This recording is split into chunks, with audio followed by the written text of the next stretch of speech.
welcome back to Ask the Expert. I'm your host, Hannah Place, and today we are here with Logan from Sage Senior Support. And so if you're somebody who has a loved one who's transitioning out of their home into long-term care, this is the interview that you need to see today.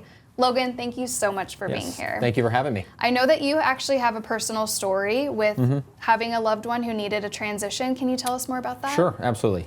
So 8 years ago, my wife's grandmother and grandfather were perfectly fine until they weren't.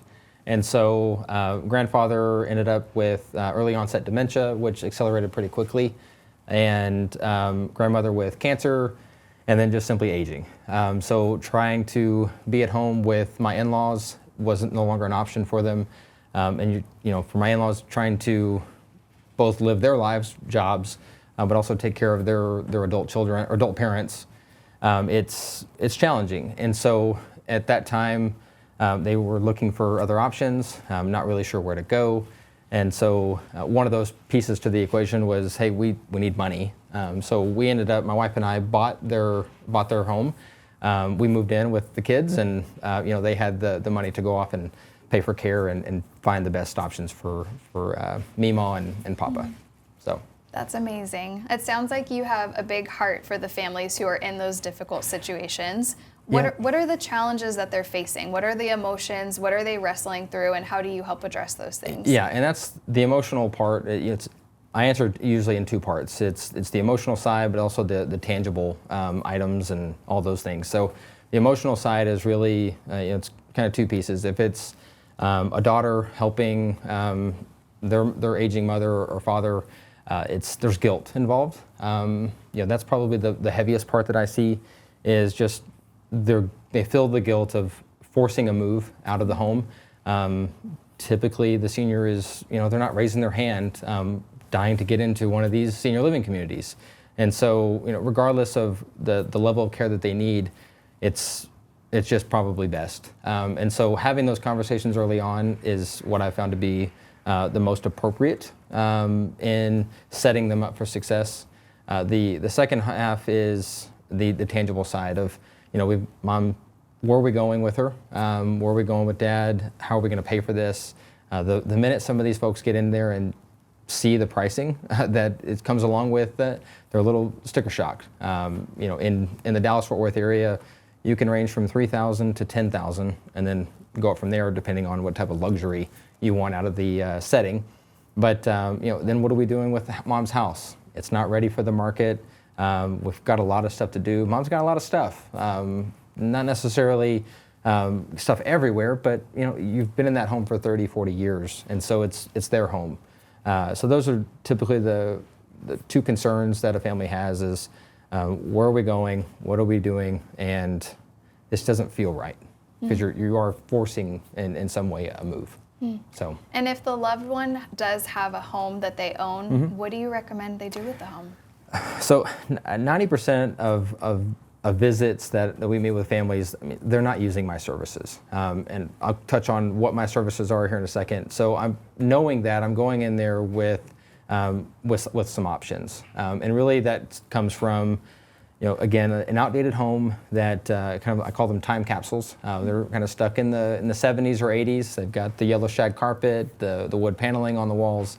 And so working with them to understand what their specific market looks like, what their home is worth being renovated, showing them their competition, walking them through what is called a comps or a neighborhood analysis, as I like to refer to it, and establishing that value for what the home can be worth after a renovation.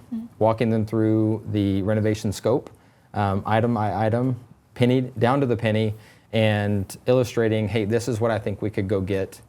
We'll manage the renovation for you as a general contractor, and the situation is typically best for folks that have time and resources. The second option, as I've learned through serving in this capacity, has been, hey, we don't have the money for that. We don't have the time. We just need to get the home sold. And so generally there's a few things we need to take care of. Maybe it's a leaky roof or an HVAC that's not working. So getting some necessities fixed up and then putting it on the market in as-is condition and trying to maximize both their time but also the money that they can get for the home. Option 3 is where we come in, where I can buy the home directly from the family. Again, my process hasn't changed. I've still shown them what the home could be worth.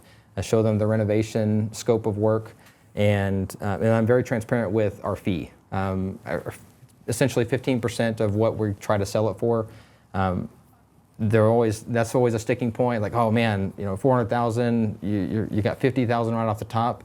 And I said, well, that's the gross income. I said, think of it as it's gross. It's not fun to look at, but here's what we do with that 50,000 that we're trying to go make, which is not a guarantee. And I've got to pay agents to get the home on the market. I've got to pay a buyer's agent to get the home sold. I've got closing costs. I've got just business expenses for me able to be here with you. I've got printed materials. So there's more to it. And I just try to be as transparent with them as possible, walking them through, what they can net with me, and then what they could potentially net with the other two options. So it just comes down to honesty and transparency.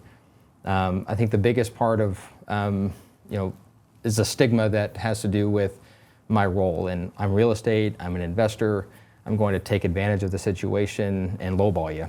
And it's just not what I have come out there for.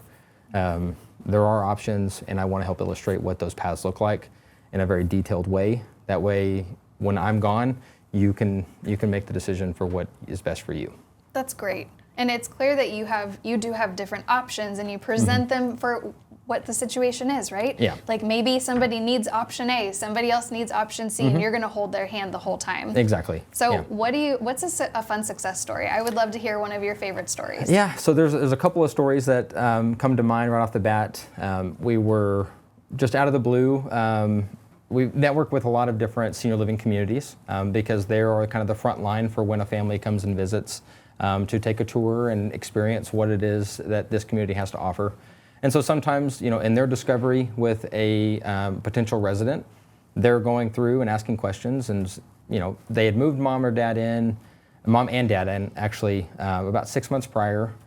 Mom was doing fine. Dad had unfortunately passed away. The family actually lived in St. Louis.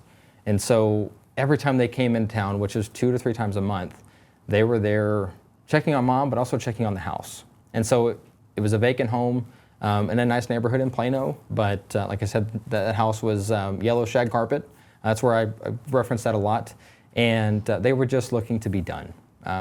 Emotionally, they had collected the belongings. They'd distributed out everything that their brother and the sister wanted. And it just came time to relieve that burden of, we're going to see mom, but we got to check on the house first. So that's where we stepped in. We were called out from the community. Family reached out to us, walked them through our process, and they were on the fence of what direction to go. But at the end of the day, it just came down to, we're done. And so they kind of coined the term, I want your do nothing option. So I use that a lot. Her name was Connie. And so I call it the Connie do nothing option. And that's where we bought the home. Actually, it took about 5 months. They still had some other things that they wanted to take care of on the estate planning side. And so we signed the purchase agreement in February-ish and didn't close until May. One of my sticking points for most families is talking about it's your time, it's your transition, and so we're here to serve you, whether it's today or 6 months from now. And then another common situation that comes up, this was a family that was very tough circumstances. Grandmother lived here in Irving. The daughter had actually passed, so the granddaughter was having to step in from Houston. Financially, didn't have the resources to get grandmother into a community just because of distance from where they were. They were thinking about maybe moving her down to Houston, but they've got young kids. I mean, they were in their early 20s, and we can't. It's difficult. So worked with a Medicaid planning attorney, which a lot of folks don't know about the resources there. So I try to connect with them as often as I can for given the situation. But they were connected with a Medicaid planning attorney. That attorney was able to take the net proceeds from the sale, protect it 100%. It went to them for a college fund for their great-grandkids. And then their grandmother got moved into a community and moved on. So I still get photos from them every once in a while. That's the difference with me, is there's a relationship beyond the sale of a home. Yes, that's what I do, but it's how we do it, which is completely different than what most are expecting. And that's actually what I was going to just ask you as we finish up our time together. Is it sounds like you have such a heart to help those who are going through this transition. What do you feel like it is that just really sets you apart from other people in the industry? I like to think outside the box, and so thinking outside the box really came from just years of sitting with these families. And in the very beginning, I was called out to look at a home, and that's what I did, and I kind of stayed in my lane. But I could see exhaustion. I could see the emotional toll that whatever decision they had behind the scenes was taking place. I didn't really ask a whole lot of questions until now. And so over the last year and a half, it's really about building a resource network within my Dallas-Fort Worth network of trusted individuals that, if they're looking to age in place, we've got connections with in-home health. If the situation starts to deteriorate, there's hospice companies that I network with. Placement agents, which a lot of folks don't know about what a placement agent does. Essentially an apartment finder for seniors. They are a free resource to the family. There's no paid commission to that person for finding their next home for an aging parent. And then Medicaid planning and estate planning, wills and trusts, and end-of-life planning as well.